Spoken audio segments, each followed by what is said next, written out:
Olá, olá, boa noite, boa noite. Tudo bem com vocês? Me falem uma coisa, quem tá chegando aí já vai me dizendo se tá me ouvindo, se tá tudo bem, se você tá me ouvindo bem. Tô muito feliz de vocês estarem aqui e a gente poder dividir coisas. A Fabi, gente, que saudade, como é que você tá? Boa noite, me fala se vocês estão me ouvindo bem, se estão me ouvindo bem, me vendo bem, e vamos começar a nossa jornada das mulheres que amam demais. Eu ouvi na semana passada muitas reflexões falando sobre o livro Mulheres já que identificaram-se aquelas que amam demais e por isso muitas atrapalham as suas próprias vidas em nome do amor ao outro.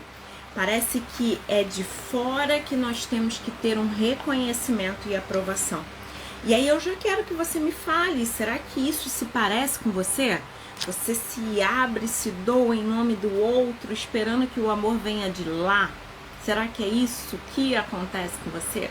E se acontece com você, para isso que nós estamos aqui estudando o livro As Mulheres que Amam Demais.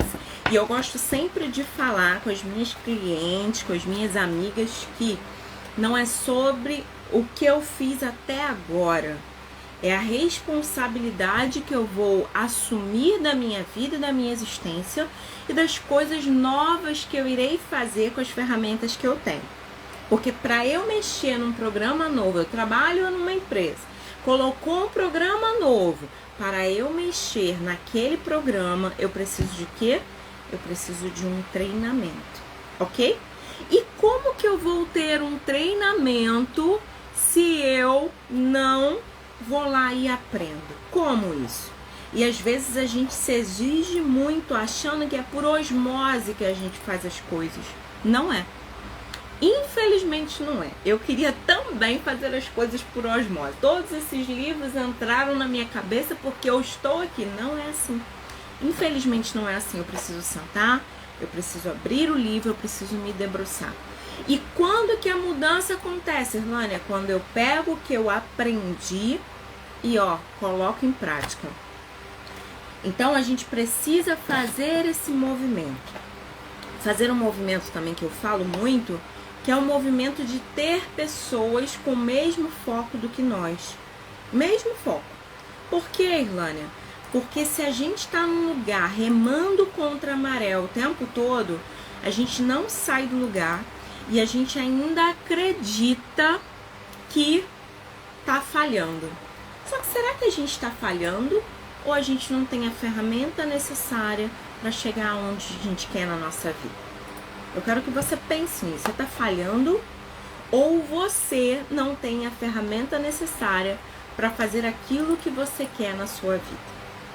E a gente pode mudar. Toda vez que a gente olha, toda vez que a gente reconhece, toda vez que a gente identifica que algo está errado, a gente consegue fazer novas mudanças. É fácil, Irlânia? Não. Não é fácil, mas é gostoso. Você vai precisar escolher na sua vida qual é o difícil que você quer. Porque casar é difícil, ficar solteira também é difícil, ficar divorciada é difícil, mas ficar mal casada também é difícil. Sofrer violência doméstica é difícil, mas assumir para a sociedade que você agora é uma mulher autônoma, que encara a sua vida, também é difícil. Então assim, qual difícil que você quer? Eu quero que você pense nisso aí. A gente está abrindo para refletir. Qual é o difícil que você vai querer assumir na sua vida? Irlânia, por que eu preciso olhar para isso? Porque você só vai mudar se você fizer este caminho. Então, vamos lá começar o nosso encontro de hoje. A Vanessa chegou, a Fabi chegou, a Vivendo um Dia de Cada Vez chegou. Quem mais chegou aqui? Ana, Caroline chegou. E vamos nos falando aí, eu quero que você fique à vontade para participar, para tirar dúvida, para colocar a sua opinião, e a gente ir juntas na construção deste encontro de hoje. E aí a gente está acompanhando o livro, tá? E quem tá lá no grupo, eu já coloquei esse livro lá para vocês poderem ler, para vocês poderem ter um encontro com ele. Por quê, Irlânia? Porque eu quero que você leia ele, porque tem capítulos que são grandes. E o que eu fiz? O prefácio eu li todo, porque eu expliquei o que era o livro, como começou. Quem não assistiu, volta lá na live de quarta-feira passada que tá explicado lá para vocês. E aí, o que eu quero com esse encontro? Que a gente ressalte os pontos principais aqui, tudo bem? Então, você que tá aí me ouvindo, envia o aviãozinho aí pras amigas, chama elas, porque talvez elas sejam mulheres que amam demais. E muitas vezes a gente é uma mulher que ama demais e acaba exigindo ou ensinando as pessoas que estão ao nosso redor a ser como nós. Como se os nossos erros fossem uma coisa certa a ser seguida. Então, seja compreensiva com você, mas vamos partir para as mudanças. O livro começa com um poema. E eu amo poema, né? A gente ama história, ama poema, amo música. Eu gosto da vida, né? A arte. E aí, o que ele fala, né? O poema o título é Amor Não Correspondido. Esse é o título dessa edição que tá na minha mão aqui, mas da edição que eu enviei para vocês é o Amar o Homem que Não Corresponde a Esse Amor. Ok? É o capítulo 1, o primeiro capítulo que a gente vai começar a abrir a história, tá bom? E aí tem um poema aqui, eu gosto desse poema. Vítima do amor. Vejo um coração partido. Vejo... Você tem sua história para contar. Vítima de amor. É um papel tão fácil e você sabe desempenhá-lo muito bem. Acho que sabe o que quero dizer. Caminhando na corda bamba, entre a dor e o desejo, esperando encontrar o amor. Esse poema, ele fala que nós somos, né, falando de uma mulher que é vítima do amor e que ela anda procurando isso. E que na corda bamba, ela, entre o desejo e a dor, ela espera encontrar o amor. A parte boa desse poema, e a gente como terapeuta, a gente sempre procura um ponto para validar no cliente, né? Quando o cliente chega pra gente, a Ana tá aí também, e aí a gente, uau, Ana é de Aracaju, gente, que chique. A gente encontra as pessoas, né? E a gente meio que precisa entender que todo mundo tem algo bom. E uma mulher que ama demais, ela tá procurando algo bom. Ela não tá, tipo assim, eu vou lascar com minha vida ali rapidinho. Não é isso. Ela tá buscando algo bom, ela está atrás de algo que funcione para ela. Então sejamos compreensivas. Então, na busca do amor e do desejo, ela espera encontrar o amor. Você se identifica com isso? E como eu falei que a gente pensa sempre o que há de funcional nisso, é que essa mulher não desistiu de encontrar o amor. Não é porque ela caiu num buraco que ela falou, não vou andar mais porque pode ter outro buraco. Não, ela está procurando o amor. Ela está procurando se conectar com outras pessoas. Só que ela não precisa ser sempre vítima do amor. Ela não precisa ser sempre vítima do amor. E você não precisa ser sempre vítima do amor. E eu falo pra mim também, Irlânia não precisa ser sempre vítima do amor. A gente pode caminhar, tá? Ela começa a contar a história de uma cliente dela, tá? A Gil. E ela era graciosa e pequena, com cachos louros emaranhados. E ela estava sentada com rigidez na beira da cadeira diante de mim. E é muito interessante isso, né? Quando a gente vê uma pessoa em vulnerabilidade, ela fica assim encolhida como uma criança que está sofrendo, como uma criança que está chorando ou como uma criança que fez algo errado, porque ela já vem se culpando. E quantas de nós vamos para a vida e não procuramos ajuda, não procuramos tratamento, desenvolvimento, porque a gente não quer colocar a nossa culpa ou compartilhar com o outro as culpas que a gente já viveu. E eu quero dizer para você que mesmo que você acerte em algo na sua vida, se você não parou de viver, você está aberto a errar. Então eu não gosto dessa palavra erro, eu gosto aprender ou acertar. E mesmo quando eu acerto, se eu continuei vivendo, eu vou continuar experienciando, vivenciando, encontrando, me conectando e corro o risco de cair de novo. Agora o importante não é porque eu caí que eu vou ficar no chão. Não é porque que você caiu que você vai ficar no chão. Bert Helling fala isso: independente do que te aconteceu, você tem o direito de recomeçar e continuar. Então vamos olhar para frente agora, lendo esse livro, aprendendo coisas novas. Vamos juntas aí. A Rosane chegou, coisa linda. Gente, Rosane participou aí, ó, do Cavaleiro Preso na Armadura. E você que tá chegando hoje, volta lá e assiste, porque é uma jornada do caminho da verdade. Uma jornada de conhecimento. E aí, essa mulher, ela era estudante de direito. E às vezes a gente acredita, não sei porquê, em alguém falou pra gente que a violência só acontece, ou amar demais só acontece com uma mulher que não estudou, com uma mulher que não sabe, com aquela mulher que é dona de casa. Mentira, isso tudo é mentira. Enquanto a gente estiver viva, a gente pode cair neste buraco. Olha, por quê? Por causa da construção social. Você tem que ser uma mulher boazinha, você tem que ser doce, recatada e do lar, você tem que ser perfeita, você tem que não dar trabalho pra ninguém, se colocar, tem que ser proativa, ajudar todo mundo. Frases que a gente vai ouvindo e que contribuem para quê? Para eu amar demais e você também. E aí ela começou a falar assim: eu acho que é melhor começar a dizer por que estou aqui, né? Por que eu vim aqui? Eu vim aqui, estou fazendo isso, indo a um terapeuta porque realmente estou infeliz. Infelizmente, gente, olha, deixa eu já fazer um parênteses. Para que serve a terapia?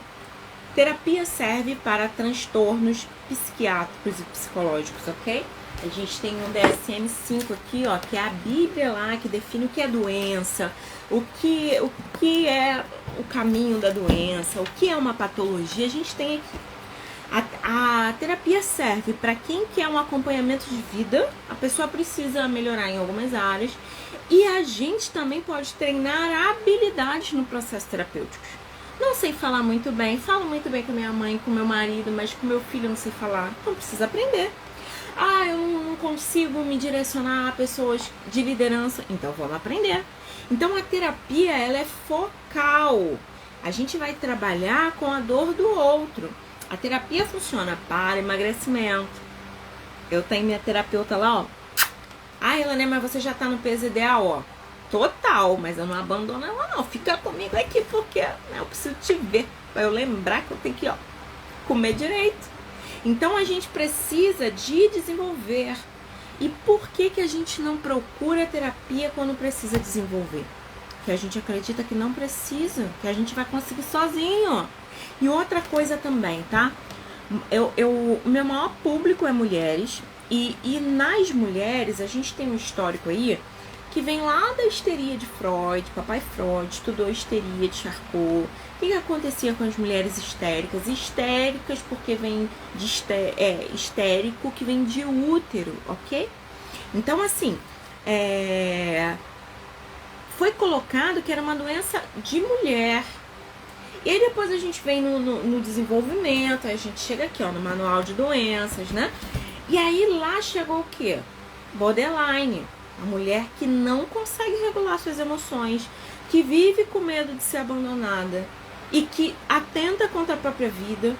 E muitas vezes, quando essa mulher chega pra mim no atendimento, ela já tentou de tudo, ela já tentou se matar, ela já tentou matar o outro, ela já fez barraco em festa e achando que ela que tem problema. E tem um problema sim, mas não é de uma ordem de vencer no muque, ó. Não é sobre ir pra academia malhar. É sobre uma patologia que precisa ser olhada e respeitada, e que aquilo que você acha que é um fricassê, um fricote, um ataque de pelanca, ir recorrente e frequente, às vezes é um quadro que você tem que tem tratamento. Agora, sem tratamento, achando que você é a culpada do mundo, aí é difícil. Aí não dá. E aí você vai amar demais, porque, olha, ela vai citar aqui no capítulo que as mulheres que têm transtorno de personalidade borderline, as mulheres que têm transtorno de personalidade histriônica, elas vivem nessa questão da manipulação, e não é uma manipulação no sistema pejorativo da palavra, mas a manipulação para ter o afeto, para ter o amor, para ser vista e não ser abandonada. Então a gente precisa olhar o que essa mulher tem. Será que essa mulher é só TPM? E algumas tem TPM, gente, que eu vejo. E também não é porque você não tem uma TPM difícil que você não tem que entender que a outra tem. E aqui, ó, na Bíblia lá das doenças, tem lá. Então a gente precisa cuidar da gente. Antes de dizer que é um fricote, vai ao médico. Vê se você não tem uma disfunção hormonal. Se essa tristeza que você tá aí pode ser anemia, pode ser problema na tireoide, pode ser um problema de menstruação muito grande. E aí, como que eu vou saber? Pesquisando, usando a ciência a meu favor. E aí, antes de dizer que é fricote, pesquisa. E aí pode ser que seja um fricote, mas aí vamos tratar aqui, vamos melhorar, vamos aprender a nos comunicar de forma diferente, ok? E a gente vai aprendendo, tá? E aí ela disse, estou infeliz. São os homens, é claro. Quero dizer, eu e os homens, sempre faço algo para afastá-los. Tudo começa bem, eles realmente me perseguem e tudo mais. E depois que passam a me conhecer, eu fico invisível, tensa. E aí tudo vai pelo buraco. Preste atenção. Ela diz que são os homens, o problema é entre ela e os homens. Sabe aquela mulher que fala, eu tenho um dedo podre, meu dedo é podre? Porque ela escolhe a dedo. Quero saber o que estou fazendo de errado. E olha aí, mulher, presta atenção, a gente sempre pensa nisso. O que eu estou fazendo de errado? Onde foi que eu errei? Ai, meu Deus, o que eu tenho que melhorar? Não é isso? O que tenho que mudar em mim? Por que mudarei? Ó isso, ó. O que eu tenho que mudar em mim? Fala pra mim que eu vou mudar. Não vai embora não, não me abandone jamais. Não me abandone jamais. Eu vou mudar pra você ficar comigo. Farei o que for preciso. Realmente, sou muito esforçada. Ela começou a falar mais rápido de novo. Não é o que eu quero. Ter boa vontade. Só não sei porque isso fica acontecendo comigo. Tenho medo de me envolver de novo. Quero dizer, sempre tudo é apenas sofrimento. Realmente estou começando a ficar com medo dos homens. Então essa mulher chega na terapia como? Eu tô sofrendo, já fiz de tudo, tô infeliz, já dei o meu melhor. Qual é o que eu tenho errado? Me diz o que é que eu vou acertar. E aí ela fala assim, né? De fato, isso acontece comigo, né? Ela tá falando da dor, da responsabilidade, as necessidades, e ela fala, ó, trabalhar, ir pra faculdade, estudar e dormir, mas sentir falta de um homem. Ela fala assim, ó, eu faço tudo. Eu não sou uma mulher que tô aqui esperando um homem, não. Eu faço faculdade, eu estudo, eu trabalho, eu vou dormir, tá tudo bem. Mas eu preciso de um homem, eu preciso de alguém. E aí, e não tem nenhum problema nisso, tá? O problema é... Nós não devemos bem logo... Nós nos demos bem logo de cara. Ela conheceu Randi, o nome dele, que era advogado também. E aí ela se deu bem com ele logo de cara. Mas tem algo que eu quero ressaltar. Mas ele pareceu gostar disso, gostar de mim. Tinha muito sobre o que conversar. Só que acho que eu fui falando mais. E ele gostou disso. E foi ótimo estar com um homem que também se interessava pelas coisas que eram importantes para mim. Será? Será? Só imaginação. Será? Eu atendi uma moça aqui que ela falava o seguinte. Eu adoro ficar no celular. E eu fui no primeiro encontro. E no primeiro encontro eu fiquei no telefone com as minhas amigas e ele nem falou nada, ele nem achou ruim. Aí eu fiquei olhando pra ela e falei assim, você quer que eu conte ou eu fico quieta? Porque no começo, quando tá todo mundo apaixonado, a gente aceita tudo. E talvez, se a gente não aceitasse tudo, não caía no buraco que tava. Eu falei, então assim, se você tá sozinha e apareceu alguém, por que você tá usando o telefone como no lugar de estar olhando para essa pessoa? E não é porque ele não reclamou no primeiro encontro que ele não vai reclamar mais. Ele pode reclamar, então a gente tem que, olhar, né? E ela achou interessante, ele me escuta. E outra coisa também, né? Muito interessante isso aqui. Ele me escuta, ele não falou muito, eu falei mais do que ele. E ele me ouviu, parecia interessado pelo que eu tava falando. Muito disso se repete em alguns relacionamentos. O que, Irlânia? Às vezes o cara, ele fica quieto, porque homem é mais quieto do que mulher, ok? E mulher tem um sistema límbico mais ativado, mais emocional, enfim, né? É uma questão biológica, uma questão da construção do cérebro, ok? E aí, o que acontece aqui? Às vezes o que parecia um milagre se torna uma maldição. Como, Irlânia? O homem calado, o homem que me ouviu no primeiro encontro, parecia atento. Depois que eu tô num relacionamento que ele não me escuta, que eu falo e ele não responde, eu acho ruim. Eu falo assim, caramba, você não fala, eu fico falando sozinha aqui. Mas lá ele já ficava quieto te ouvindo. Só que você achou que era uma atenção. Se interessava pelo que você falava. É só a forma de interpretar. Quando eu acho que aquilo é bom pra mim, ok. Quando eu acho que é ruim pra mim, o demônio são os outros. Quem fala isso é Sartre, tá? É um autor da psicologia maravilhoso, gosto muito. Sartre, ele diz que o demônio são os outros. Mas eu gosto de contrariar Sartre. Porque quando eu digo que o problema tá no outro, eu falo que eu não posso mudar. Que eu não posso fazer algo novo. Que eu não posso mudar o meu rumo e meu prumo. Porque o problema tá lá, é ele que tem que corrigir. Agora, quando eu assumo a responsabilidade da minha vida e faço novas escolhas, aí sim, entende? Eu posso fazer coisas diferentes. Ele realmente parecia atraído por mim. Sabe como é? Perguntando se eu era casada, se eu sou divorciada há quanto tempo. Perguntava se eu vivia só, esse tipo de coisa, ok? Pude imaginar com a ânsia de Gil deveria ter se revelado quando conversou alegremente com Randy, com um som nas alturas na primeira noite. Olha só, você vai para uma festa, tá lá na festa, tuti, tuti, tuti, tuti, tuti, tuti, tuti. Você tá lá na festa, você tá conhecendo alguém, você quer, a gente tá conversando com o outro, a gente nem escuta o que o outro tá dizendo. Porque não dá, tem a luz piscando e a música alta, a gente fica gritando. E aí ela achou que ele estava atento e interessado. Lembra aquela música lá, o golpe tá e cai quem quer?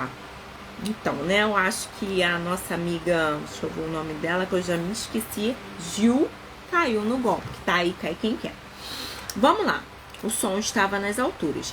E a ânsia com que ela o acolheu quando ele estendeu uma viagem de negócio alguns quilômetros a mais até Los Angeles para visitá-lo. Então, assim, ele viajou a trabalho e ela montou mala e foi atrás, na ânsia de estar junto. E eu gosto muito de uma coisa, sabe, que eu uso pra minha vida, pras minhas amizades, pros meus relacionamentos, pro relacionamento com a minha mãe. Espera ser solicitado. Não é porque eu tenho o pozinho de piripimpim que você vai ficar feliz por resto da vida que eu vou ficar dando meu pozinho pra você. Eu não sei se você quer pozinho. Você sabe que eu tenho pozinho. Você liga pra cá e pede pozinho. Então, assim, às vezes a gente se dá muito e já diz um ditado antigo: quem muito se rebaixa, o rabo aparece. Lembra disso? Talvez você, minha amiga aí, que é de outro estado, não conhece o ditado, mas eu vou te falar. Quem muito se rebaixa, o rabo aparece. Então a gente precisa esperar ser solicitada.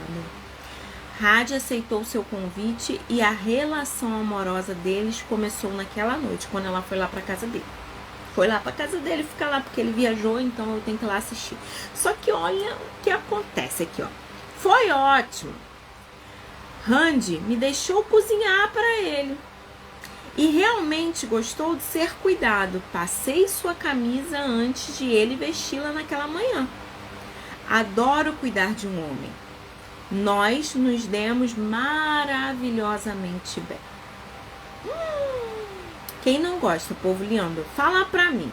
Fala aí, se você não gosta que alguém faça comida pra você, passe a sua roupa, despenque de outro estado pra vir te ver. Não é? A pessoa gosta. Mas, enquanto continuava sua história, ficou claro para Gil, se tornava quase imediatamente obcecada por Randy. Ela, o que foi um encantamento, se tornou uma obsessão. Gil o informou entusiasmaticamente que havia ficado preocupado com a longa viagem dele e aliviada em saber que chegara bem. Quer dizer, ela ficava ligando, blá, blá, blá. Ele parecia um pouco confuso no telefone. Desculpou-se por incomodá-la e desligou. Quer dizer, ela estava lá, né? Eu tô preocupada com você, eu tô aqui esperando você chegar.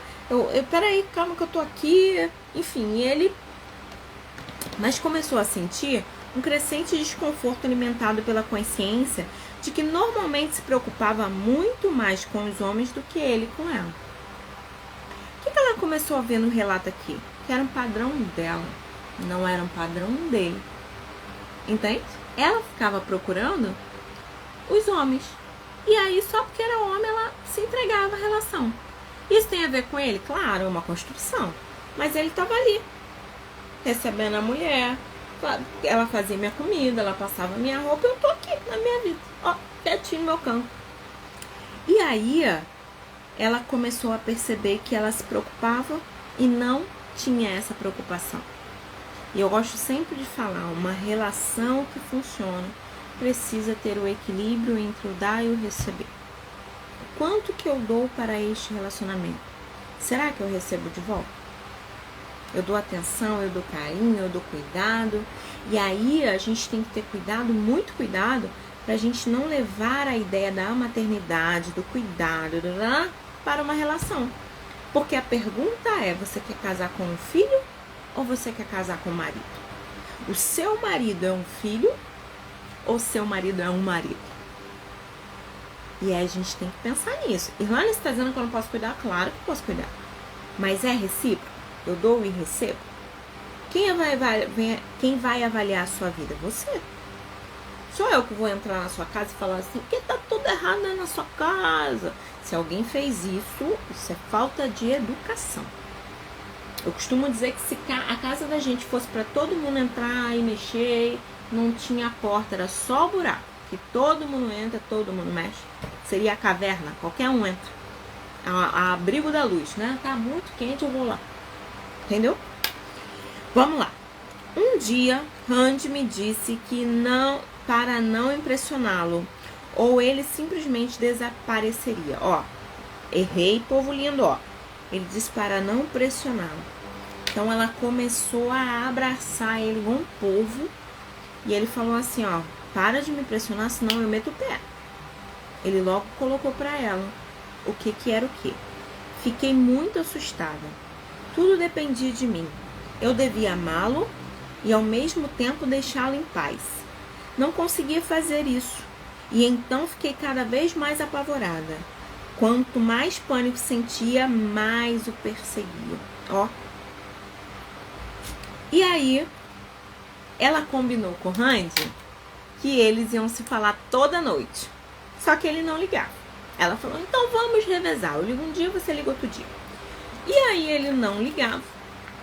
E ela ligava todo dia. Então o dia dele ligar, ele não ligava, mas ela ligava. Como ela não conseguia dormir, de qualquer maneira, ligava para ele. Então antes não conseguia dormir, vou ligar pro sujeito. Vou lá porque ele deve estar precisando de mim, deve estar com saudade. Randy dizia que havia esquecido de ligar. Eis o sinal, ó. E eu dizia, como pode esquecer? Afinal de contas, eu nunca esqueço. E olha isso, né? Mulher linda do meu coração. A gente muito compara as nossas reações com as reações dos outros. Porque a gente faz, se dá, se doa, a gente acha que o outro tem que fazer da mesma forma. A pergunta é, será que o outro precisa fazer da mesma forma? Será que o outro precisa derramar sobre mim o mesmo amor que eu derramo sobre ele? Será que é isso? E a gente tem que perguntar se o outro quer, né? Então começávamos a conversar sobre o motivo e parecia que ele estava com medo de se aproximar de mim. Eu queria ajudá-la a superar isso. Não precisa ficar com medo de se aproximar de mim, não. Pode se aproximar. E o meu Randy ficava dizendo que não sabia o que queria da vida. E eu tentando ajudá-la a descobrir quais eram os problemas dele. Aí. Às vezes, Gil assumiu o papel de psicanalista dele. Ai. Olha isso. Salvadora. Às vezes a gente assume o papel de psicanalista, psicóloga, terapeuta de família do sujeito. E às vezes até quer consertar a família dele lá, porque a mãe dele não sabia cuidar dele. A mãe dele não fez direito. Estou eu aqui para salvá-lo daquela mulher. Presta atenção nisso. Por que, Irlânia? Porque tá tudo errado. Como que você entra numa casa que já tem uma mãe e um pai que quer ser mãe de sujeito? Uma vez eu ouvi assim, você tem que falar assim com meu filho porque meu filho não sei o que. Eu falei, minha sogra, a senhora não deu conta de criar ele, a senhora quer que eu crie pra senhora? Não tenho nada com isso não. Se a senhora não deu jeito, eu tô aqui com a minha esposa, a gente vai pontuando, mas eu não vou consertar o filho do mal criado da senhora não. E uma coisa, ele tinha respondido a ela. E ela ficou brava comigo. Eu falei, eu não tenho nada com isso não. Senhora que eduque seu filho, fala pra ele os limites dessa relação. E é engraçado, né? Eu tava aqui no meu... Eu moro no prédio, né? Aqui embaixo tem um parquinho. E aí meus sobrinhos vieram aqui, eu levei as crianças lá pra brincar e tal. E aí quando chegou lá, minha sobrinha pensa numa criança, que ama demais. Essa ama demais. Abraça todo mundo. Tava tomando suco de uva, oferece pro parquinho inteiro. E aí ela virou pra uma criança lá e queria brincar. E o menininho veio brincar, não sei o quê. De repente ela agarra o menino empurra ela. Yeah! Falei, isso aí, estabelecendo o limite da relação. Lavínia, não dá pra ficar abraçado com o sujeito. Ele não quer. Então, assim, se uma criança sabe botar pra fora, por que a gente não entende os limites das nossas relações? Irlânia está falando isso pra mulher que ama demais. Mas o que você pode pegar aqui que de repente está se repetindo como padrão na sua vida? Tá aí, já havia concluído que ele precisava dela. Sou psicanalista dele, não consegue resolver a vida sozinho, não consegue entender os sentimentos. Eu tô aqui e ele precisa de mim. E eu gosto de pensar nisso, né? Você tinha 25 anos quando conheceu esse homem. Até 25 anos você vivia. E às vezes ele tem 25, tem 30. Ele vivia também. Ele precisa de você. Se a gente partir do princípio que ninguém precisa de ninguém, tô falando de dependência, tá? O que a gente faz? A gente para de se colocar neste lugar. Porque quando eu conheci meu esposo, ele falou assim, você é minha vida. Até 31 anos você viveu aí, agora eu sou sua vida. Eu cheguei na sua vida agora e você tá dizendo que eu sou sua vida. Eu não vou ficar nesse lugar. Porque é um boleto que eu não consigo pagar. Eu não consigo pagar o boleto que é a vida do outro. Me fala aí, você consegue, você que tá aqui comigo, consegue pagar esse boleto? Que é a vida do outro? Será que é possível pagar este boleto? Dar conta da vida da outra pessoa? Eu, abri mão desse negócio, mas caí em outros buracos, tá? Porque às vezes a gente é madura em uma coisa e imatura na outra. Isso é a vida, ok? E é bonita e é bonita a vida. Só precisa de ajuste, tá? Ele passou o domingo ignorando. Ela foi pra casa dele, né? Você precisa de mim, eu vou pra aí. Aí foi embora pra casa do homem lá. Aí o homem passou o domingo ignorando ela, vendo TV, bebendo cerveja. Aquele foi um dos piores dias da minha vida. Olha isso. Ela saiu da casa dela porque ele precisa de mim. Eu tenho que cuidar dele. Eu sou psicanalista dele. Ele vai entender que, e eu vou lá. Aí o homem passa, nem olha pra ela. TV, cerveja, ignora o ser humano. E aí ela aquele foi um dos piores dias da minha vida. Ó, que tragédia. Oxi. Tragédia. E aí, ele bebia muito. Ela perguntou. Não, bem, adoro isso, quando fala assim, não, então, mas, né, enfim. Bem, na verdade, não sei. Realmente, nunca pensei sobre isso. É claro que ele estava bebendo na noite em que nos conhecemos, mas isso é natural, estávamos numa festa. Olha o sinal, hein? Sinal aí. E aí, ela começa a tentar lembrar das vezes que ela ligou, ele não atendeu, as vezes que ele estava no bar, as vezes que ele estava alterado. E ela começa a fazer essa construção através das perguntas que ela estava bem. E aí tem uma querida que tá aqui, se ela quiser se manifestar, ela se manifesta, que ela falou isso pra mim outro dia desse. Irlânia, é muito isso. Eu, antes de ligar pra você ou te mandar mensagem, eu pergunto assim, o que Irlânia perguntaria pra mim? E eu dou risada, que eu acho engraçado. O que Irlânia perguntaria pra mim? Quando eu consigo encontrar a pergunta, eu vou lá e respondo e resolvi a vida. E quando eu não consigo, eu ligo pra você. E é isso, né? A gente tem que começar a se fazer perguntas. É claro que ele estava bebendo a noite toda, né? De fato, sempre que eu estava com ele, ele bebia. Mas simplesmente presumi que gostava de beber. Só isso, só gosta de beber. Isso é normal, não é? Ó, a pergunta pro outro. Não é? Não é normal? Não é? Fala aí pra mim. Sabe, às vezes ele fica pelo telefone de modo estranho, especialmente para um advogado. Realmente vago e impreciso, distraído e inconsistente. Mas nunca achei que fosse porque estava bebendo. Não sei como eu explicava isso para mim mesmo. Acho que eu não permitia pensar a respeito disso. E olha, tem muitas coisas que é isso mesmo. O negócio tá ali na nossa frente, gritando, falando com a gente, conversando, e a gente não se abre para aquela realidade. A gente coloca o óculos que a gente quer ver, o óculos do amor. Aí fica aqui com o óculos do amor. Aí o óculos ficou sujo, precisa limpar, e pega a caixinha aqui pra limpar. Aí fala assim, nossa, é isso que eu tô vendo? Não, tá errado. Peraí, deixa eu limpar aqui, ó.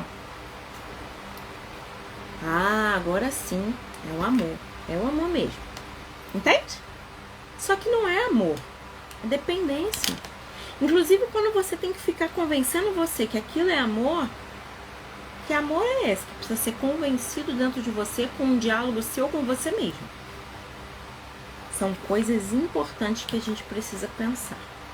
Pensar por quê, Irlânia? Porque quando eu penso, eu mudo. E ele bebia demais. E aí ela começa, acho que eu não era interessante o suficiente. E ele, de fato, não queria estar comigo. Ela continuou ansiosamente. Meu marido também nunca quis ficar perto de mim. Isso era óbvio.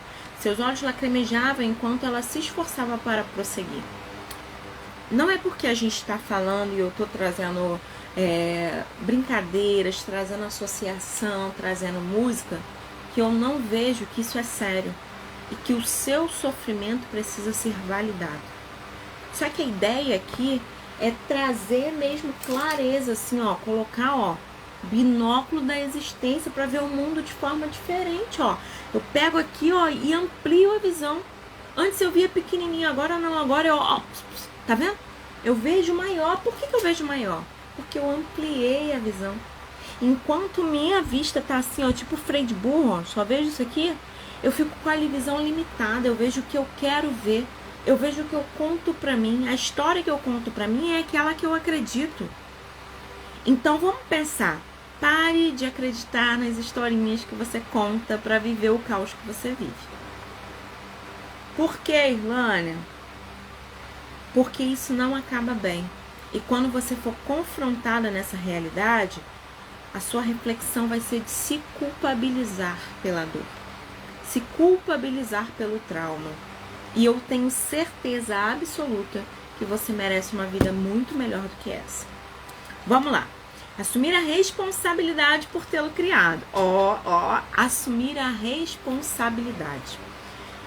Seu marido e seu pai não havia amado.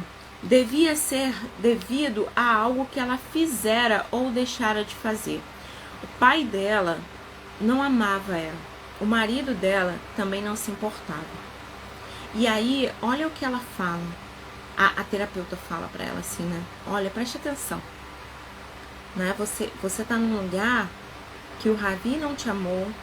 O Rand, gente, estou errando o nome do homem. Rand, você que tá aí com o livro na mão, você vai saber que é Rand, tá?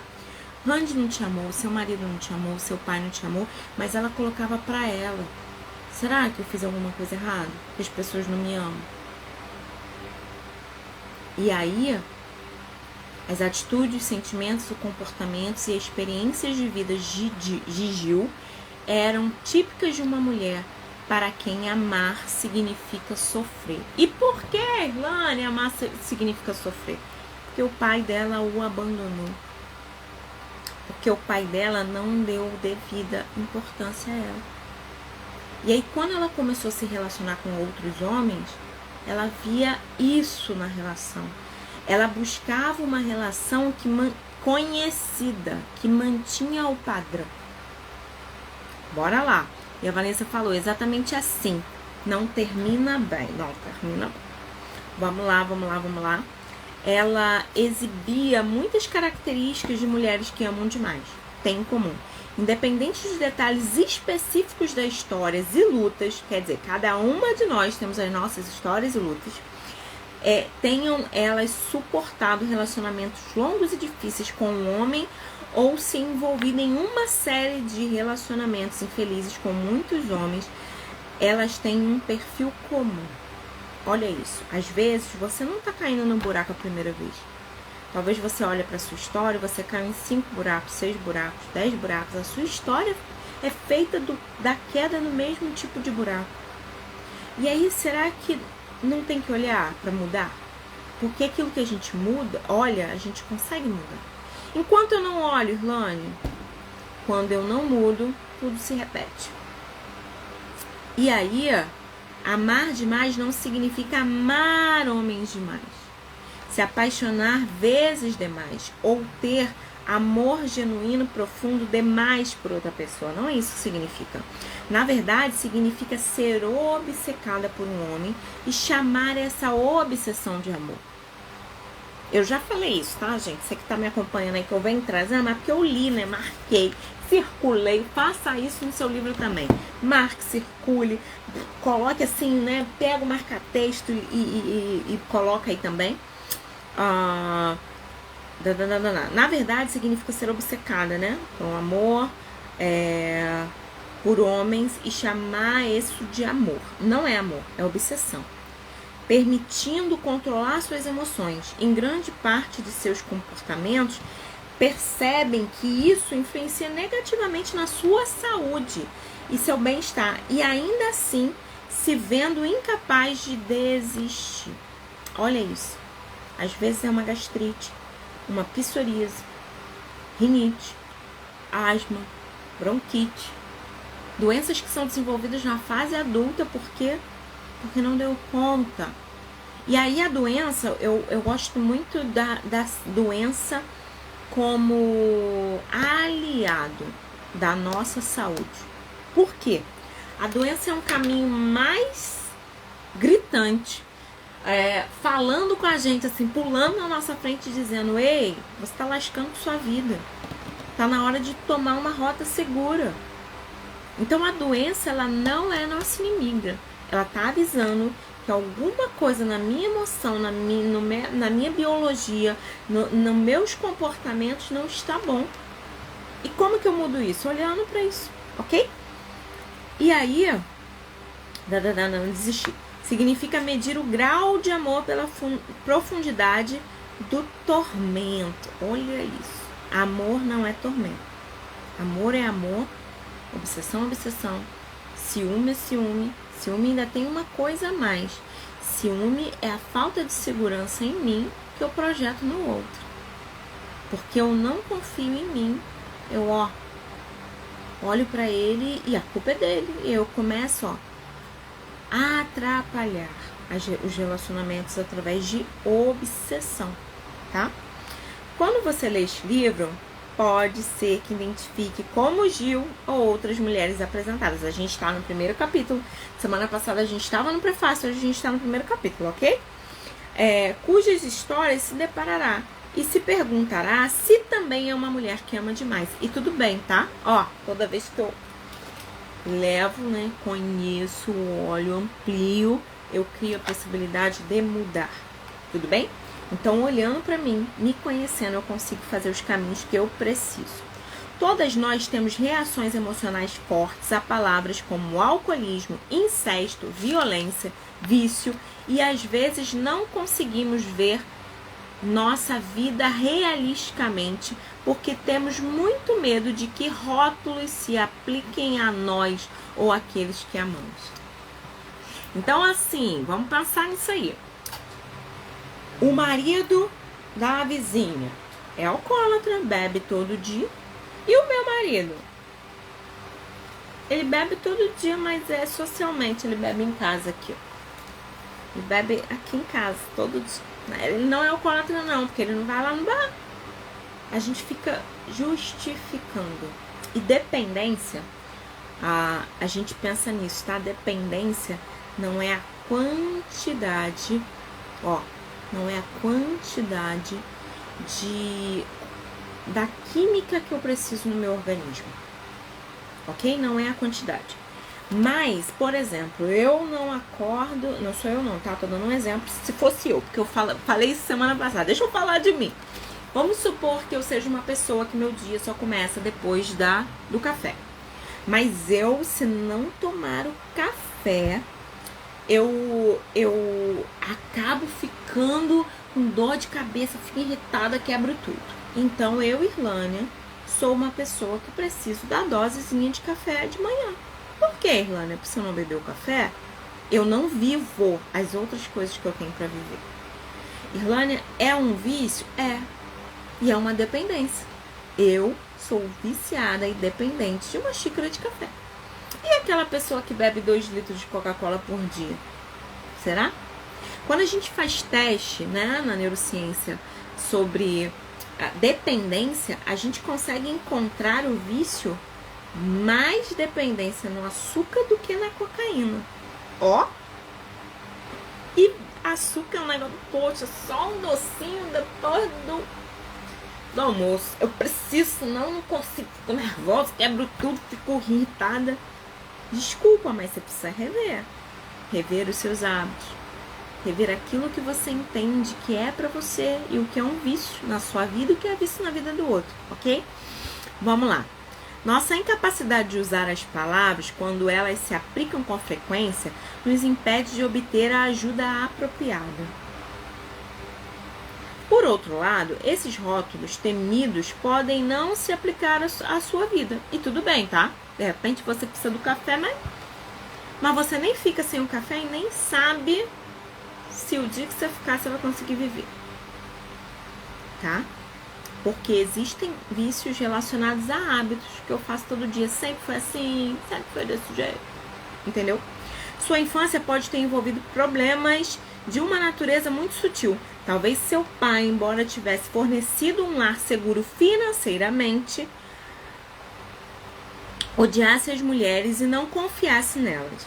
E a incapacidade dele te amar, tivesse impedido de amar a si mesmo. Então, o amor que eu não recebi pode ser o impeditivo de eu me amar. E muitas mulheres que amam demais têm o padrão, o esquema de autossacrifício, que é eu dou a vida pelo outro. Eu amo o outro e faço tudo por ele. Eu supro as necessidades dos outros e as minhas não tem. Ou a atitude da mãe em relação a você tivesse sido invejosa e competitiva. Olha isso. Embora exibisse elogios em público, fazendo você precisar sair bem para obter a aprovação dela em tudo, temendo hostilidade que seu sucesso gerava. Olha isso. Pessoas que, ou a mãe competitiva, você usa blusa rosa, eu vou usar blusa rosa. Ah, porque o meu cabelo é maior que o seu, porque minha unha é mais bonita que a sua, ok? Uma mãe competitiva, que disputava, porque nessa casa quem sabe cozinhar sou eu. Ah, ficou até gostosa essa comida, mas a minha, ó, tinha uma disputa aí, estabelecida. Ou aquela mãe, minha filha é maravilhosa, minha filha só tira 10, porque minha filha, mas era a única forma que você conseguia um elogio da sujeita. E aí você ficava sendo boa para receber elogio. E aí você tem um relacionamento, você afoga o outro na sua dor para receber elogio. E será que seu valor está no tanto que você faz pelo outro? Não podemos abordar nesse único livro a miríade dos modos pelos quais as famílias podem ser doentias, ok? Não dá. Por isso que a gente tem um monte de livro aqui para estudar, não dá para falar tudo nesse livro não, tá? Mas a incapacidade de ter as nossas necessidades olhadas, atendidas, sim, isso é um problema e precisa ser solucionado. E aí, o meu lema de vida é: problemas são feitos para serem solucionados. Eu posso fugir, mas a gente viu lá no Cavaleiro Preso da Armadura que o dragão do medo e da dúvida, ele fica grande, engole a gente, cospe fogo e tudo, quando a gente dá valor a ele, ok? Então, o que acontece, né? Talvez você não tenha tudo o que você precisa na sua existência por causa da família que você veio. E aí é que fala, as famílias disfuncionais é aquela em que os membros têm papéis rígidos, ó, faz assim, eu que mando, você não fala nada, depois que você pagar suas contas, você, né? Padrões rígidos. E comunicação, e a comunicação é severamente restritas às afirmações que se encaixam nos papéis. Olha isso. Às vezes, a gente fala assim, ai, tô com uma dor de cabeça, para com isso, menino, vai embora. Menina, não tem tempo pra isso não, você tá atrasado pra escola. E aí você começa a entender que a sua dor não precisa ser olhada e nem ter relevância, porque, cara, se na sua casa você dizia que tava com dor de cabeça, as pessoas não olhavam, cara, ninguém na vida tá preocupado com a minha dor de cabeça. Faz sentido? Que muito do que a gente aprende, um padrão rígido, um padrão de invalidação, é o que a gente vai repetir lá. Assim, o papel da mãe, apropriado para uma criança de 1 ano, será extremamente inadequado para os de 13 anos. Da mesma forma que se você tem uma mãe que fala, meu filhinho, mamãe vai te dar papinha, come aqui. De 1 ano, ok. Mas 13 anos, não esquece casaco. Não faz isso. Você não deixa o sujeito desenvolver e passar frio. Se ele passa frio, ele lembra que ele tem um casaco, um armário cheio de casaco, ele precisa pegar o casaco dele. Ok? E aí você não vai infantilizar alguém que já está com condições de decidir se está frio ou não. E a gente faz isso com o bebê, né? Pensa aí, vamos lembrar. Às vezes você pega um bebê e enche o bichinho de casaco, porque tá fria, a criança tá suando, chorando, irritada, você bota ela lá. O que acontece com isso? A criança entende, quando ela tá com fome, você troca fralda. Quando ela tá com calor, você bota casaco. E o tempo todo ela tá sendo invalidada. Irlane, o que fazer com isso? Nós somos adultas. Nós, nessa fase da vida adulta, descobrimos que somos mulheres que amamos demais. O que a gente vai fazer? Aprender para mudar. Ok? Sem culpa. Minha mãe não é culpada, ela fez o que sabia, com o que tinha. E olha, eu vou te falar, né? Como é difícil pensar nisso, né? Porque eu tenho 36 anos. Com 36 anos, eu olho para trás e eu vejo tanta coisa que eu vivi. Tanta coisa que eu posso reproduzir de errado. Tanta rigidez numa criação, e não pode assim, não pode sentar daquele jeito, não pode fazer aquilo, não pode, entendeu? E aí você quer que a minha mãe, no século 1900 bolinha, tenha habilidade. Se vai tirar habilidade da onde, meu povo? A gente tem que aprender essa habilidade para mudar. Não tem como, porque vai ter um insight a partir de quê? Entende? Então seja compreensiva com você. Irlane, eu sou mãe, errei um monte, fiz tudo isso. Bora mudar. Pede desculpa. Um texto bíblico que eu amo é aquele que confessa e deixa, alcança misericórdia. Chega pro sujeito e fala, errei pra caramba aqui, mas eu quero recomeçar. Errei, te atrofiei, coloquei medo em você porque eu queria uma vida segura pra você, mas vamos experimentar? Vamos ousar? E eu tô aqui te apoiando. Eu vou ficar olhando aqui, porque você pode ser maior que eu. Eu até no rapaz, que ele falou que a mãe dele falava assim, você é burro, você não tem que ir pra faculdade. Você não tem que ir pra faculdade porque você é muito burro. E olha assim, né? A gente pega a fala, né? Uma mãe ogra que fala que o filho é burro, não. Eu comecei a conversar com ele sobre a mãe, quem era a mãe, quem era não sei o quê. E a gente chegou à conclusão de que essa fala dela era: fica aqui, que aqui é um lugar seguro pra gente. Fica aqui, ó, fica aqui. Eu trabalhei, sustentei vocês, fica aqui. Por quê? Por medo da vida, medo de tudo que ela viveu. Ela estava tentando proteger da forma certa? Não, mas era com o que ela tinha. E agora? Agora a gente está ensinando a ele se colocar diante dessa mãe, que é uma engolidora de gente. Existem mães que são engolidoras de gente, meu povo. Isso é maldade? Não, não é maldade. A pessoa não sai de casa e fala assim: ah, vou ali errar rapidinho. Não é assim, vou ali errar rapidinho. Ah, eu vou ali fazer tudo errado com meu filho. Não é isso. Você que errou, você estava tentando ser o melhor. Então seja compreensivo e recomece a jornada, ok? Então bora lá. Discussão era proibida, não podia falar das dores, não podia ser um problema. E aí, como nossa família nega a nossa necessidade, não valida os nossos sentimentos, não percebe o que a gente sente, vou pro mundo não dar problema pra ninguém. E vou ser boa, porque sendo boa eu resolvo a vida de todo mundo, eu serei aceita. E sendo aceita, eu vou pertencer, porque uma necessidade do ser humano é pertencer. Hoje de manhã eu estava lendo um outro livro aqui de psicologia da infância, e ele estava contando a história de dois macaquinhas. Uma macaquinha tinha leite, mas eles colocaram uma macaquinha de ferro. Uma macaquinha assim, no formato de macaquinha de ferro. Porém, ela saía leite. E pegou uma macaquinha de pelúcia sem leite. E, milagrosamente, os macaquinhos todos ficavam com fome agarrados na macaquinha quente. E o que isso dizia no teste, né? Que nós precisamos de afeto, toque, relacionamento. E às vezes uma pessoa que você se relaciona, que a pessoa fica assim, ó, se esquivando de você, ela só tá com medo. E muitas mulheres que eu atendo, a mãe encostava, batia, encostava, batia, encostava, batia. Hoje na vida adulta ela não gosta de toque porque ela acha que o toque vai trazer aquilo de novo. Então por que a importância de se conhecer? Para saber o porquê que a gente faz o que faz. E aí, com essas invalidações todas, nós não confiamos nos nossos sentimentos. Não os usamos para nos guiar. Por quê?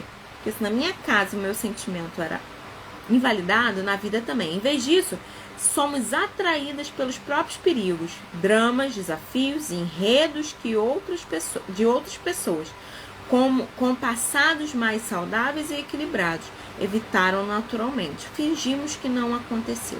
E devido a essa atração, sofremos ainda mais danos. Por quê? Porque grande parte daquilo pelo qual nos sentimos atraídas é uma réplica do que vivemos enquanto crescíamos. Nós nos magoamos de novo. Ó, lembra lá, correndo atrás do rabo, ó. Tô tentando sair daquilo ali, mas enquanto eu não rodo pro outro lado, eu gosto de brincar com criança, né? Eu trabalho com criança. E aí a gente vai rodando, agora roda pro outro lado para não ficar tonto. Então você vem rodando pro lado, precisa desfazer o nó para não ficar tonto.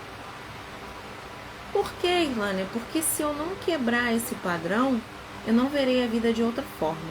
Ninguém se torna esta mulher. Uma mulher que ama demais por acaso. Crescer como uma mulher nesta sociedade, família pode produzir alguns padrões previsíveis. As características a seguir são típicas de mulheres que amam demais. Mulheres como Gil e talvez como você. Vamos pensar nisso. Agora a gente vai pensar nas características que ela ressalta, ok? Ao longo do livro exploraremos o que é amar demais, por que o fazemos, onde aprendemos isso e como transformar nosso modo de amar em um modo mais saudável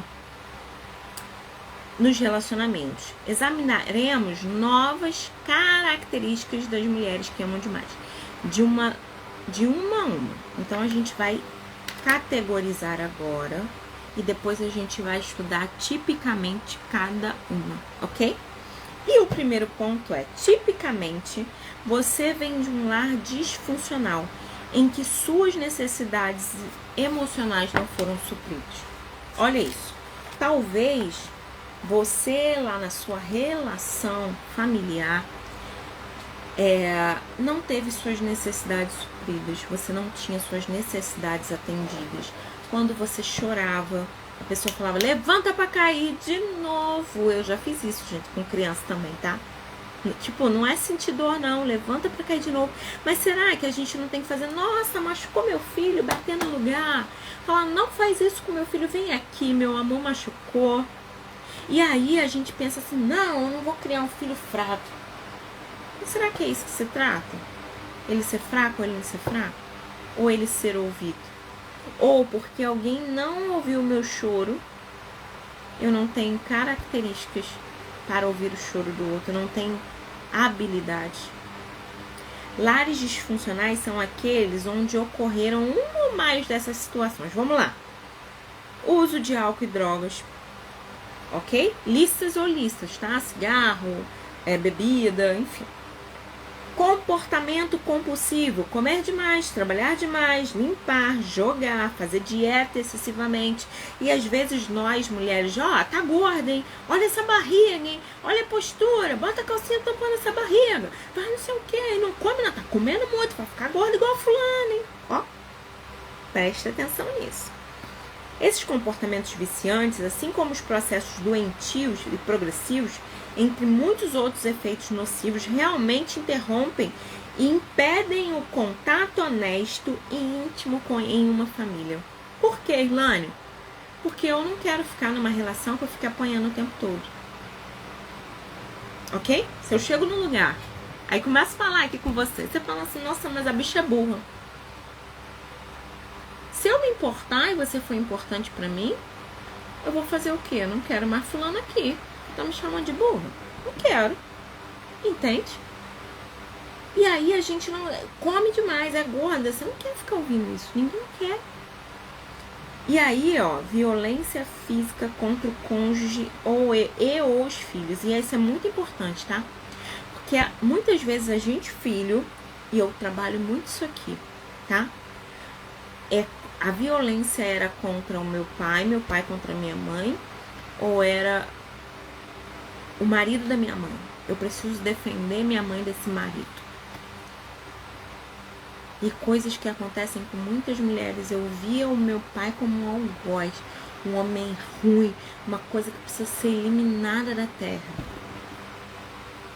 E eu era mediadora dessa relação dos adultos, que eles não conseguiam dar conta. Violência física contra o cônjuge e filhos. Comportamento sexual inadequado por parte de um ou dos pais em relação à criança, variando de sedução e incesto. Eu atendi uma menina que a mãe com 10 anos ficava secando ela, secando, pra ela não ficar assada. E ela não consegue se relacionar. Ninguém pode encostar nela, porque a mãe esfregava e secava com violência. Uma mulher que tinha toque e direcionava o toque para a filha e para as intimidades da filha. Então a gente precisa realmente olhar para a nossa vida. Para quê? Para identificar por que a gente faz o que faz, tá?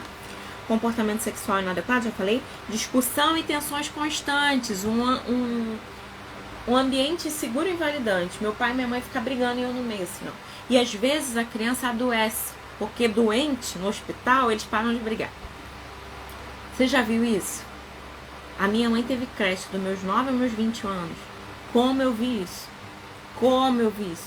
Crianças que internavam direto. Crianças que sempre estavam doentes. E por quê?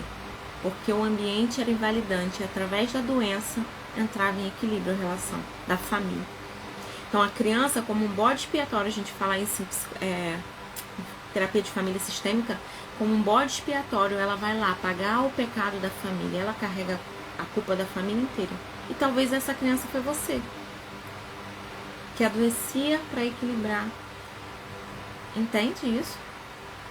Vamos lá. Longos períodos de tempo em que os pais se recusavam a falar um com o outro. Tantos pais falando um com o outro. Eu faço assim porque é relação de adulto maior que eu. ou comigo. Meu pai e minha mãe ficavam sem falar comigo, sei lá, 2 semanas. Aí você fez isso? Não falo com você. Só falo quando você se arrepender. Eu atendi isso. Ai, gente, eu acho que assim, né? A gente não tem ideia do que as pessoas pensam. Por isso que é muito difícil da gente falar assim, fulano é errado, fulano é errado. Que a gente fica, ó, acusando as pessoas, mas a gente não sabe por que ela faz o que faz. Entendeu?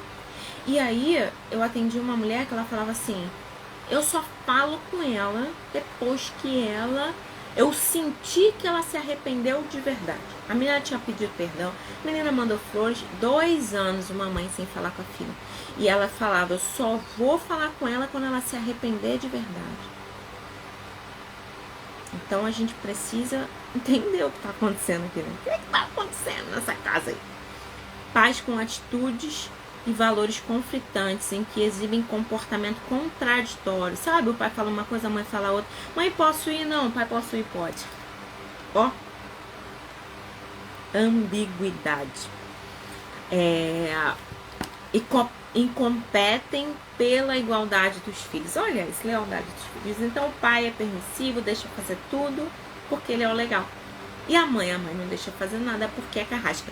Tem um filme que eu gosto muito, que é Dia do Sim. Vê aí no Netflix, Dia do Sim, o nome do filme. Muito legal esse filme. Ele fala disso, da gente pensar nessa coisa, né? E a mãe falou isso. Só eu que sou ruim nessa casa, os filhos falavam. O filho escreveu um desenho lá na escola falando mal dela. Aí a filha, porque minha mãe é pegajosa, minha mãe não sei o que. E o filho, quando ela viu, tava todo mundo falando mal dela. Aí ela olhou pro sujeito, o marido dela, e falou assim, você não vai ser mais bonzinho não, porque você fala comigo e eu vou lá. Eu que fico mal e as crianças estão tendo problema na escola por causa de mim. Vê esse filme, O Dia do Sim. Eu acho que é esse o nome, O Dia do Sim. Dia do Sim, tá? Então veja, porque é muito bom. Vamos lá, pais competitivos, né? Um com o outro, com os filhos.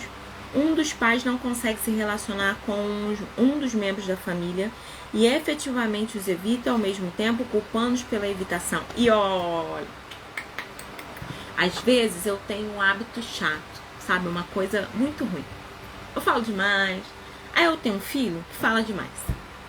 Aí quando o menino fala, eu dou uns pedala Robin nele, deixo ele falando sozinho. Porque você fala demais, não sei o que, não sei o que. Por quê? Porque é o que tem em mim, eu evito nele. E aí eu deixo ele no gelo. Por quê? Porque eu evito essa criança, me atrapalha, mexe comigo, me confronta. Então cuidado com isso. E rigidez em relação ao dinheiro, não pode. A gente é duro, a gente não tem dinheiro, não pode fazer nada. Religião, não pode pular, não pode dançar, não pode cantar, não pode comer feijão, não pode. Trabalho. Tem que trabalhar, porque o dinheiro é suado, né? O uso do tempo, manifestação e afeição, sexo, televisão, serviços domésticos, esporte, política e assim por diante. Obsessão por qualquer uma das coisas pode impedir um contato de intimidade, porque a ênfase não está em se relacionar, mas está nas regras. Quando as regras são maiores do que o relacionamento, a gente faz tudo errado. Lânia, dá pra mudar? Dá pra mudar. Vamos aprender no livro. Tendo você mesma recebido poucos cuidados reais, tenta satisfazer indiretamente essas necessidades não supridas, se tornando uma cuidadora. O que eu não recebi, eu dou pro outro. Eu não tive, mas eu dou. Sou ótima como mãe. Eu não tive, mas eu sou uma mãe melhor do que a minha. E eu gosto de pensar nisso. É uma disputa? Quem tá disputando? Tá disputando o que com quem? Por que tá disputando, meu filho? Não precisa disputar, não. Faz o seu e tá tudo certo. Ok? Tentando satisfazer indiretamente essas necessidades não supridas, se tornando uma cuidadora, especialmente de homens que parecem de algum modo carentes. E a pergunta que eu sempre faço é, então, esse sujeito grande que paga a conta, pode ser preso, já vota, é seu pai? É seu filho ou é seu marido? Que é isso aí? Ó, meus pais foram enquadrados em todos os itens. Perdoas. Perdoa eles, perdoa. Ó, o Santo Agostinho fala algo que eu acho sensacional. Se você encontrar um homem mau pelo caminho, perdoa logo para não se tornar dois. Ok? Não toma o veneno. Se constrói, olha para sua vida, agradece a vida que você recebeu e faz diferente com o que eles te deram até aqui. Então, grava essa frase. Se eu encontrar um homem mau pelo caminho, vou perdoar logo. Cara, foi minha mãe, perdoa logo. Perde tudo, perde, mas vive em paz. Com clareza mental para construir uma nova história. Ok? Como você nunca conseguiu transformar os seus pais nas pessoas e cuidadores afetuosos e amorosos que desejava, reage profundamente ao tipo de família do homem emocionalmente indisponível, que pode novamente tentar mudar por meio do amor. Olha a princesa aí, meu povo. O feitiço será quebrado quando o encontro do amor verdadeiro chegar. E aí, em vez da Frozen ir viver procurando, né? Lá na Frozen, procurando a irmã, a família, ela procura um príncipe que ia matar ela em prol de ficar com o reino todo. E quando que o feitiço é quebrado? Quando eu encontro o amor de verdade. E por que o amor de verdade tem que estar no homem? Ok, gente, vamos ser, eu sou casada, tá? Mas por que você tem que ter isso? Ou eu tenho só isso? Todos os ovos da minha cesta tá lá no sujeito? Não, eu tenho meu pai, eu tenho minha mãe, eu tenho amigas, eu tenho companheiros de trabalho, eu tenho foco dividido. Por quê? Porque não tá tudo num lugar só. Ok? Meus pais foram inadequados. Irlânia, que assunto importante. Como entender que essas coisas faz toda a diferença no relacionamento? Verdade.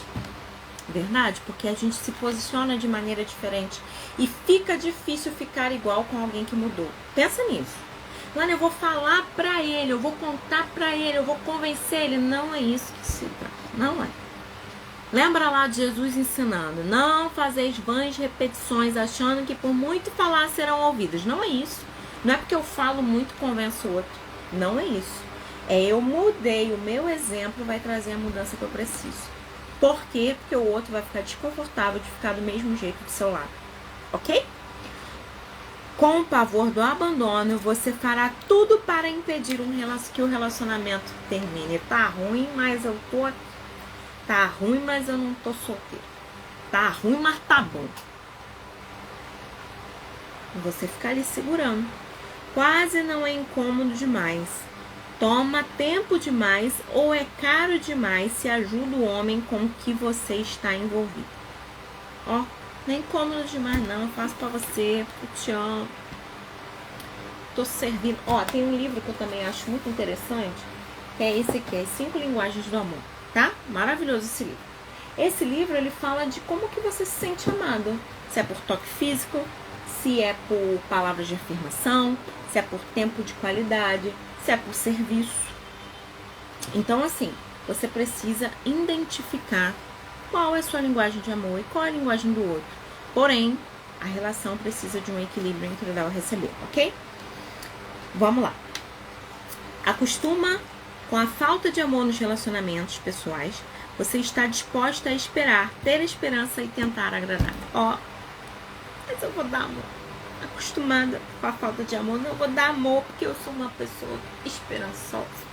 Eu vou esperar que ele venha me dar amor. A pessoa não te dá nenhuma opção, mas você está acreditando. A gente tem que acreditar no que o outro nos prometeu. O que o outro não nos prometeu. Não dá. Não dá. Eu atendi uma moça aqui que eu falei, olha, ele não te prometeu não. E ó, vamos fazer um parênteses aqui. Às vezes, quando eu me caso, eu tô fugindo da minha mãe. Eu não me dou bem com minha mãe, eu quero me casar pra ter um pouquinho de liberdade. E aí, na minha casa, na minha relação, eu só saio de casa casada. Então, eu me caso pra sair daquela vida que eu vivia, aquela vida ruim. Tem até uma amiga que fala assim, Irlânia, adoro quando você fala vida ruim. Enfim, pra sair da vida ruim, eu me caso. Me casei pra viver uma vida. Então, aquele sujeito que você se casou, serviu para atender uma necessidade sua. Qual necessidade, Irlânia? Sair da vida ruim. Se eu não crio outras necessidades e outras metas para esse relacionamento, não tem por que continuar com esse sujeito. Faz sentido? Vocês que estão aí comigo, prestem atenção ao que eu tô falando. Eu me casei para ser mãe. Eu tenho que ser mãe na minha casa, todo mundo que tem filho é mãe. Então eu casei para ser mãe. Eu tive o filho, acabou o encanto. Ilane está desconectando? Tá desconectando, gente? Fala pra mim aí. Vê aí. Me fala aí quem mais tá vendo que eu tô desconectando, tá falhando a minha voz, vocês estão me vendo? Dá um ok, dá um like, fala comigo, passa um melzinho pra amiga, vambora. E aí, o que acontece? Vai falando aí que eu tô ouvindo. A outra falou que aqui tá bom, vamos lá. E aí, você vai pra vida como? Fala pra mim. Como? Você vai. Entendeu? Tá ok, então bora lá. Você está disposta a assumir muito mais de 50% das responsabilidades e da culpa de qualquer relacionamento?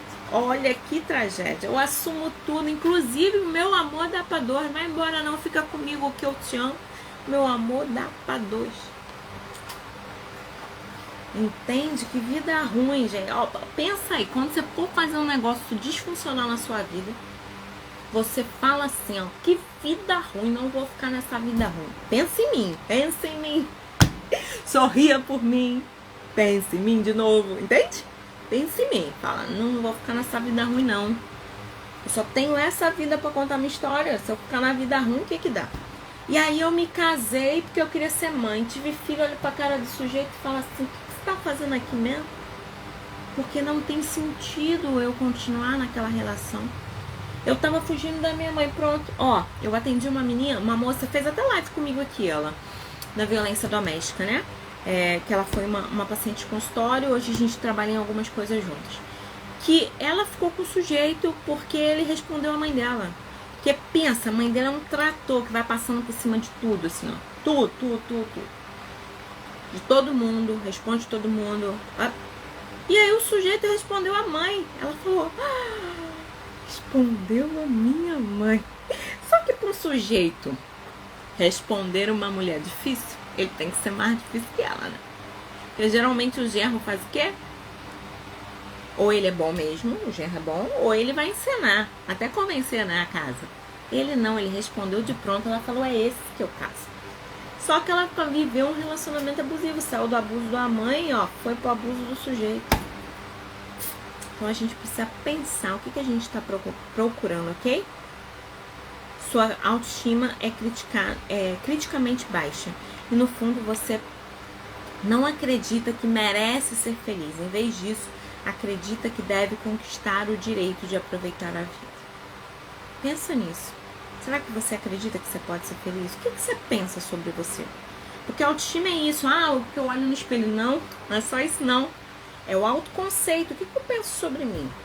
O que eu sei das minhas qualidades, habilidades e talentos? O que eu sei dessa pessoa? Você sabe quem é você? Hoje, por exemplo, eu perguntei a uma cliente aqui, quem é você? Ela, nossa, pergunta difícil. Eu falei, é de você que a gente está falando. É difícil, de mim eu posso te contar. Agora, de você tem que me falar, porque eu não sei.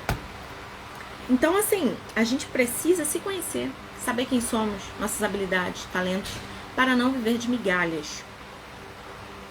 Migalhas de amor. Eu li um livro desse.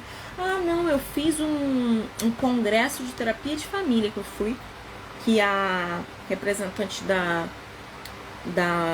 terapia de família de Milão veio para falar pra gente.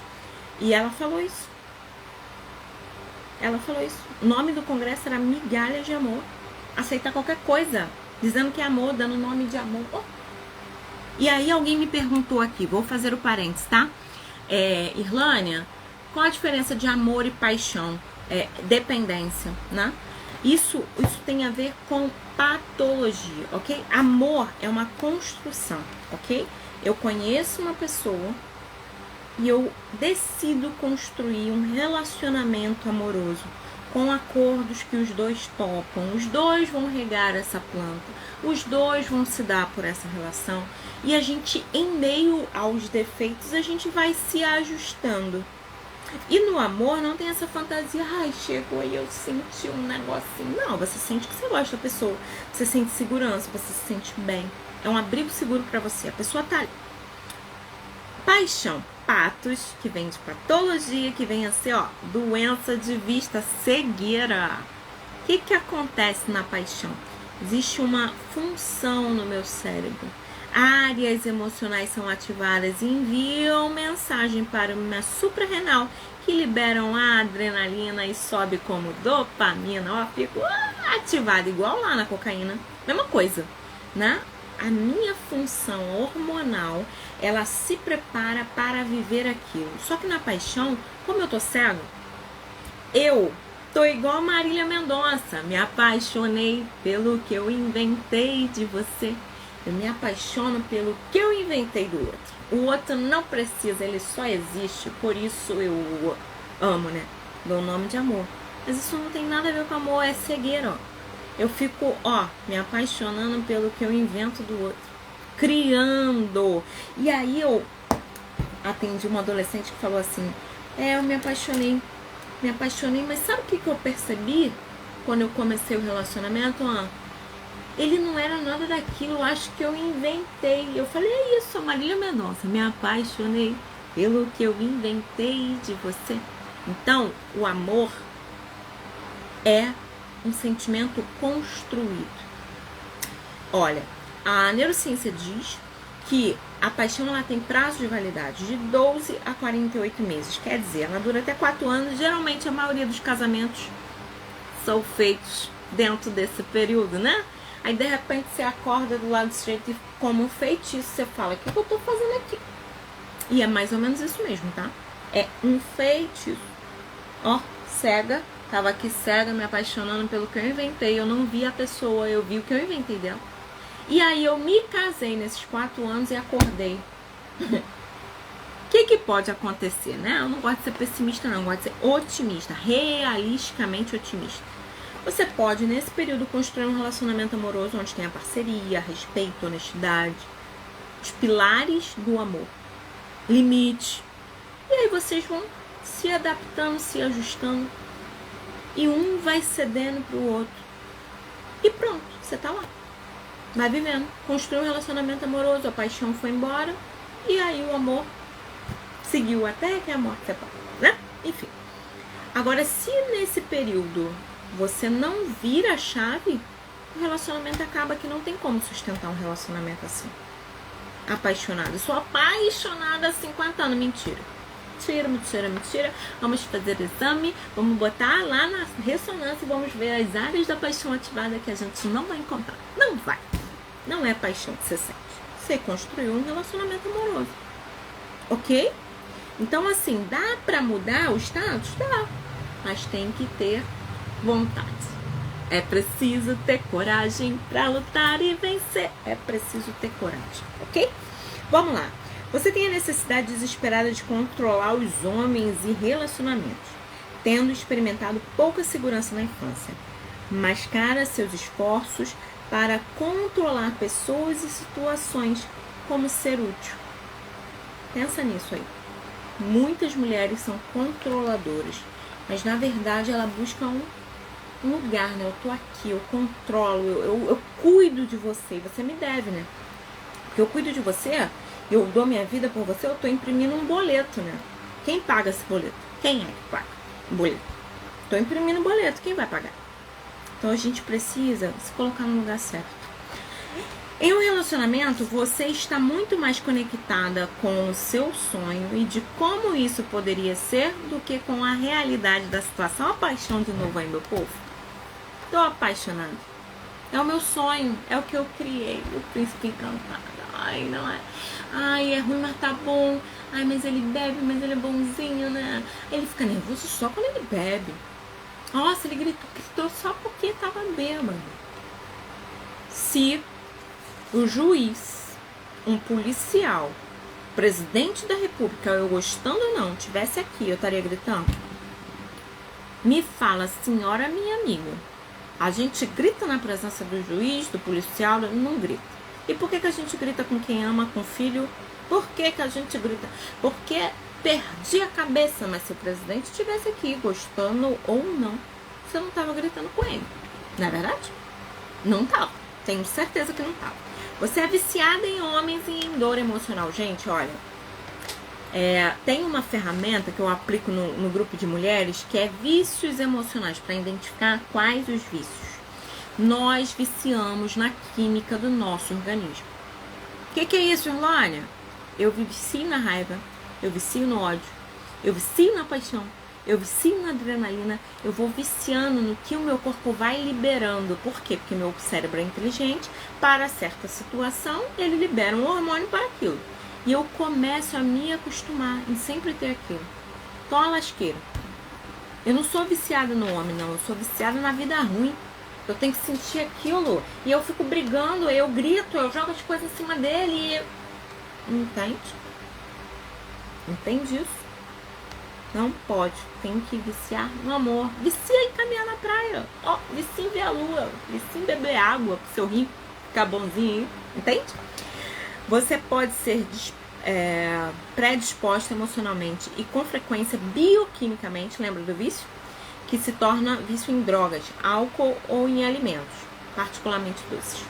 Além de ser viciada no que seu corpo libera, que seu cérebro é inteligente, você pode ficar viciada como em droga, como em um relacionamento ruim.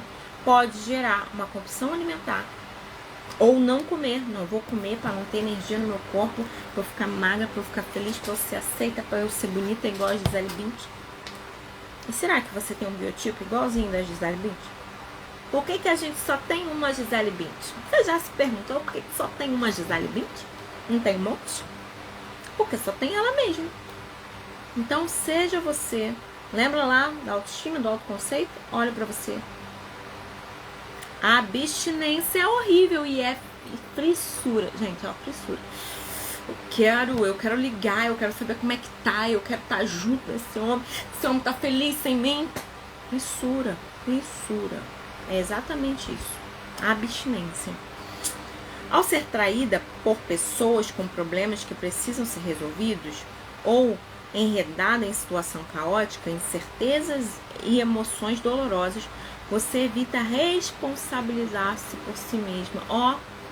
Botei na tua conta a minha vida, cuida pra mim. Eu gosto de pensar nisso, aqui é a minha vida, minha vida. Quem vai cuidar? Quem tá na live, quem vai cuidar da minha vida aqui, ó? Cuida pra mim, a minha vida. A gente bota a nossa vida na mão do outro, Não pode. Não pode. Você pode tender a episódios de depressão. Porque, uma descarga hormonal. Você vai, caindo aonde? Dentro de você. A vida vai perdendo a cor, o sabor. A gente diz que a depressão, aqui, DSM-5, depressão, ela tá relacionada à desesperança.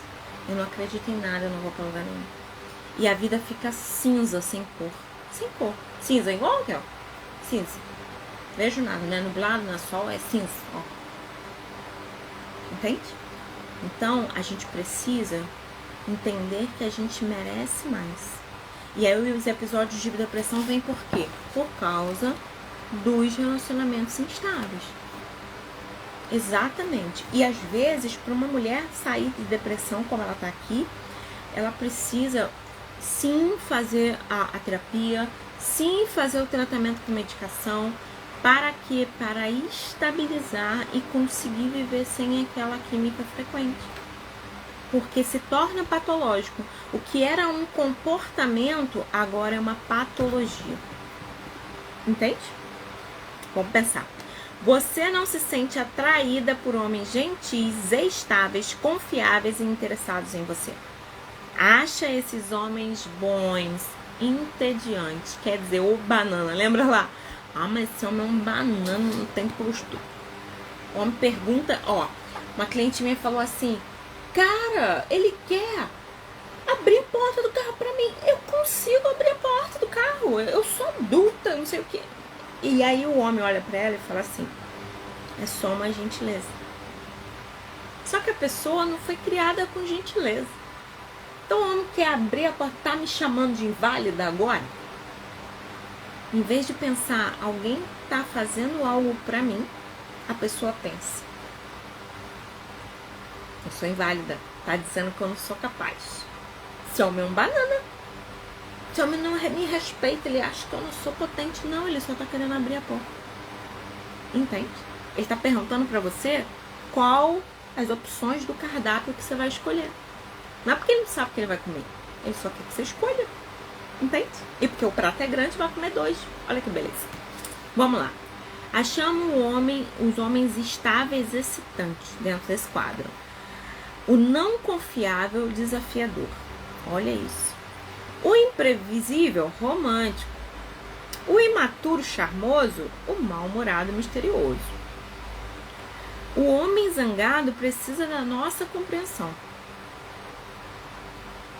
O infeliz do nosso conforto. O inadequado do nosso incentivo. O frio do nosso calor humano. Mas não podemos consertar um homem. Olha. Se você vai sair daqui agora, você vai sair com essa ideia. Ninguém vai consertar mais ninguém, que ninguém tá com defeito. E eu falo isso para as mães que eu atendo, adolescentes e crianças. Seu filho não tem defeito. Seu filho só é diferente de você. Ele não tem defeito, tá tudo bem. Vamos conviver, vamos respeitar as diferenças. Vamos lá. Consertar que é bom da maneira como é. E ele for gentil e atencioso conosco, não podemos sofrer. Infelizmente, se não podemos amar demais um homem, em geral não podemos amá-lo de forma alguma. É muito importante a gente pensar, né? Apresentando no final do livro, para transformar esses padrões, uma ferramenta de autorrealização, amor e alegria. Isto é o desejo por você. Qual é a meta do livro, gente? A meta do livro é você despertar o desejo por você. E não entregar a sua vida na mão do outro. Falar assim, aqui ó, cuida pra mim. Cuida pra mim, de mim. Cuida de mim, pra mim. Ó, a gente não vai fazer isso. A gente vai se apropriar da nossa existência. E se você não é suficiente pra você, quem é que vai ser suficiente para você? Quem será a próxima vítima agora? Por quê? Porque eu não faço relacionamento, eu tenho vítimas. Eu saio de um e entro em outro e sempre é um problema. Por quê? Porque ninguém tem que dar conta daquilo que só você pode fazer. E aí a Maria Emília fala assim, né? Consegui trabalho. E isso está me ajudando muito, com certeza. Nós temos 6 dimensões na vida. A existencial, as minhas conexões, aquilo que eu vejo de algo maior do que eu, aquilo que eu me conecto com a natureza, que eu acredito em algo maior, que pode ser uma religião, pode ser uma prática meditativa. Nós temos a ocupacional, o que eu faço, o que eu ocupo, que lugar é esse que eu ocupo? A material, o que eu adquiro, e às vezes a gente fala, porque eu quero um carro. Não, às vezes é ir no mercado e comprar o meu desodorante. Ó, meu desodorante. Comprei nada demais, meu desodorante, mas eu sou autônoma. Eu sou capaz de ir no mercado com o meu dinheiro, do meu trabalho, comprar meu absorvente, meu desodorante. É dignidade isso, ok? Eu tenho, então eu falei, existencial, algo maior. A questão da material, o que eu consigo adquirir, conquistar, ocupacional, o trabalho que eu faço, a intrapessoal, eu comigo mesmo, a interpessoal, eu com as outras pessoas, e faltou uma, gente, peraí, faltou uma área da vida, e eu vou falar pra você, porque eu quero isso, e eu posso colocar aqui, depois eu acho, isso eu coloco aqui pra vocês no stories, eu vou lá e falo disso. Mas o que acontece, né? É muito importante você olhar pra você. Vânia, maravilhoso, viu? A gente precisa realmente cuidar de nós. Por quê? Porque alguém talvez disse pra você, na vida, que se você olhava pra você era porque você era egoísta. Entendeu? E eu vou dizer, se você não cuidar de você a partir de hoje, você está sendo displicente. Não é egoísta, não é displicente. Por que você tem que cuidar da vida de todo mundo e a sua fica pra alguém que de repente vai olhar e querer cuidar? Será que é isso que você merece? Será que é isso que você merece? Então, Seres de Luz, Simone Luz entrou aí, Seres de Luz, a Vânia. Vou ter que assistir essa live novamente. Bora lá! Vamos sim. E lá no grupo eu já coloquei o livro, tudo bem?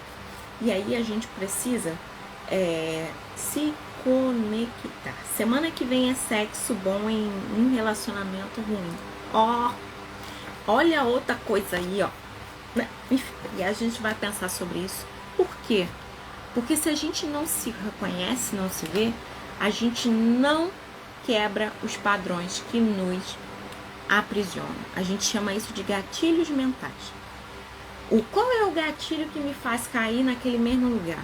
Não sei, porque eu não me conheço. Agora, se eu me conheço, ó, eu ando por aí tentando me encontrar e aí não me perco mais nos outros, porque agora eu vou me procurar, eu vou me achar e eu vou cuidar de mim, tá bom?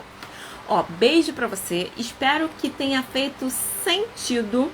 Tem cliente minha aí, amanhã a gente tem encontro na agenda, já vi que tem pessoas aqui agendadas amanhã, e aí a gente vai se falando. Beijo no coração, espero que esse livro te ajude a seguir forte, seguir firme, seguir olhando pra vida com esperança, identificando os padrões, não fica com pressa, tá? Identifica, que a gente primeiro identifica, ó, pra depois mudar. Naquele filme Ritual, o nome do filme, tá? Eu falei Dia do Sim, ok? E tô falando Ritual. Ele fala algo que é sensacional. Ele fala assim, não é um filme cristão não, tá? Ó, é um filme de exorcismo, mas é um filme interessante que a gente usa muito na psicologia. E aí, em alguns livros de psicologia ele tem, na supervisão, a minha supervisora me indicou ele. Ele fala assim, a gente só pode expulsar o demônio quando a gente sabe o nome dele. E às vezes a gente fica, sai, eu não quero saber disso, não quero saber desse sentimento. Mas você não sabe nem o que é que você está sentindo. Você só quer expulsar da sua vida. Então, quando é que você vai expulsar com firmeza? Quando você identificar que droga é essa, que buraco é esse, que dor é essa, ok? Então, vamos identificar para mudar. Beijo no seu coração, boa noite, meninas. Obrigado. E até quarta-feira que vem. E todo dia aí tem live, tem coisa aí. Beijo. Tchau.